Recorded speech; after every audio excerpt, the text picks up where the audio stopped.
live edition of Blue Rush. Big news coming out in the world of New York sports surrounding the Giants as they have fired head coach Brian Daboll. He had a 20-40-1 record after 4 seasons in New York. We are going to react to this through this live show. A lot of great people coming on to talk. And one of the first people joining me is one of the best in the business when it comes to NFL reporting. The great Josina Anderson, also host of The Exhibit, joins me now. Joe, what's going on? How are you? Obviously, big breaking news going on in the middle of trying to tape a podcast, and then boom comes the news on head coach Brian Daboll, as you mentioned, out as head coach. Some of us thought the Giants would wait until the bye week, but the news happens now. Yeah, it was a bit of shock. Well, let me think about that because I think when you talk back to yesterday and look back at yesterday and what happened with the Giants and another collapse, Joe, was this something that you expected to come? You said you thought a lot of people thought it may happen after the bye week, but did you expect this to come eventually where the Giants would move on from Brian Daboll? Well, I just think what accelerated it is one, another loss, and then two, just the controversy over what happened with rookie quarterback Jaxson Dart in that Mm, game. I mean, if everyone who watched the game saw that he had that fumble with about 5 minutes and 14 seconds left in the third quarter.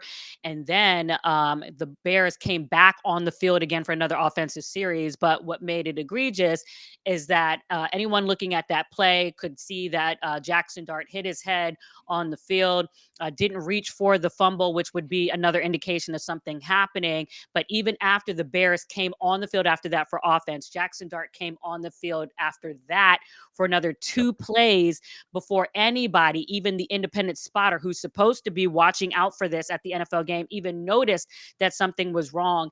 And so it's that coupled with the fact that this is the fourth time that Jaxson Dart has been evaluated for a concussion.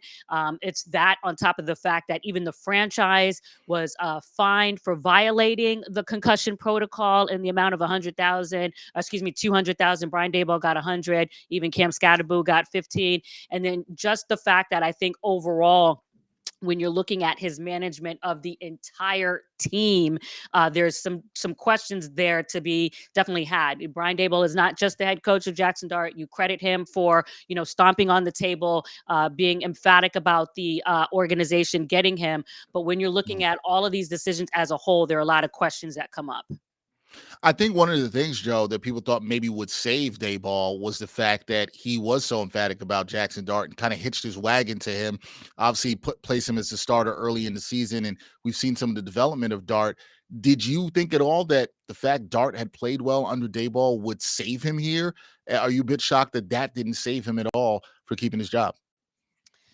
Well, I think at first it looked like it might help, but I do think that the writing opinion is that Dart showed his talent and his skill set, which has provided optimism for the franchise, but that Dayball doesn't necessarily have to be the coach to lead him to the next frontier, and that obviously the Mm, Giants, by their decision, are showing that they feel like another head coach can do that. I think the big concern with Jaxson Dart even coming out of that game is not just the fact that he obviously has suffered a concussion, but also it's he's not providing optimism for the franchise if he's not available, right? So I mean, when you go back to Tua Tagovailoa and Tua suffering what most people feel like was 3 concussions in 2022.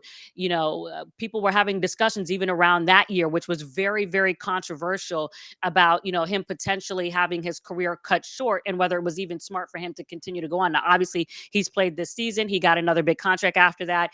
And so he's been able to, flourish and play. But had he suffered another one, that definitely would have opened up even another discussion.